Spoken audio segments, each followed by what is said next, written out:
আসসালামু আলাইকুম। আমি সবার কাছে মাফ চেয়ে নিচ্ছি আগেই। যদি ভুল হয় আমাকে মাফ করবেন। কিন্তু ভাই আমার খুব খারাপ লাগে। এজন্য আজকে কথাগুলো বলবো। মানে এই মহিলাটাকে আপনারা একটু দেখেন। মানে এইভাবে দেখানো কি ভালো মানুষের কাজ? একটা ছেলে একটা মেয়ের মধ্যে পার্থক্যটা কি বলেন? একটা মেয়েকে আল্লাহ তাআলা তাদের ফিগার দিয়েছে, মুখের আর বেড়া রাখলাম না, তাদের আল্লাহ এটা দিয়েছে। এখন আপনারা যদি এটাকে যদি পর্দা না করে, এটাকে যদি সেফ না করে আপনারা যদি এভাবে হাইলাইট করেন, তাহলে এটা কি সমাজে মানায়? এই সোশ্যাল মিডিয়াগুলো একদম নিউ অ্যাডাল্ট থেকে শুরু করে অ্যাডাল্ট পর্যন্ত মানুষ, ছোট থেকে বড় করে একদম বৃদ্ধ পর্যন্ত সবাই সোশ্যাল মিডিয়াগুলো ব্যবহার করে। এখানে লুচ্চা থেকে শুরু করে ভালো মানুষ পর্যন্ত আছে। এখন আপনারা যে এই কাজগুলো করতেছেন, এগুলো কি সমাজে ভালো ইফেক্ট ফেলবে? আপনার কি মনে হয়? আমার খুব খারাপ লাগে। মানে আপনারা এইভাবে হাইলাইট করার কি আছে? আল্লাহ আপনাকে দিয়েছে, এই জন্য কি আপনি হাইলাইট করতেছেন?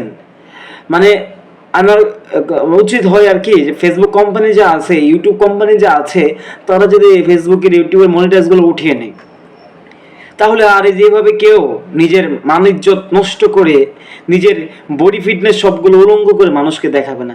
এগুলো কি সমাজে ভালো ইফেক্ট ফেলবে? আপনাদের কি মনে হয়? মানে ফেসবুকে ঢুকতে পারি না, অমুকের লিঙ্ক ভাইরাল হচ্ছে, অমুকের এইটা ভাইরাল হচ্ছে।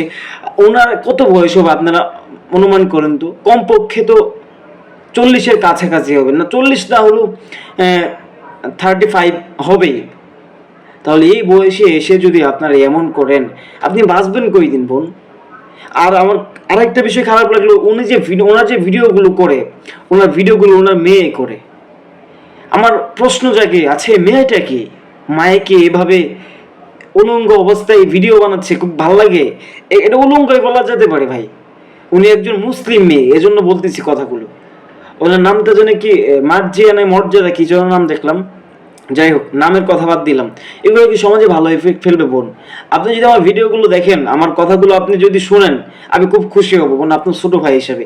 আর ভাই, আপনারা যারা ভিডিওটি দেখতেছেন, আপনাদের কাছে হাত জোড় করে বলবো আপনারা ভিডিওটি শেয়ার করবেন। মানে সমাজটা ভাই নষ্ট হয়ে যাইতেছে। এখানে ভালো মানুষ শুরু করে ভালো থেকে খারাপ পর্যন্ত মানুষ সোশ্যাল মিডিয়া ব্যবহার করে।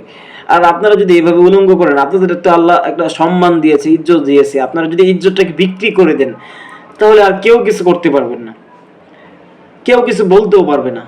এখন আপনার বাণিজ্য যদি আপনি শেষ করেন, আপনি বলে কেউ কিছু বলে কিছুই করতে পারবো না। এই হচ্ছে অবস্থা বর্তমান সোশ্যাল মিডিয়ার।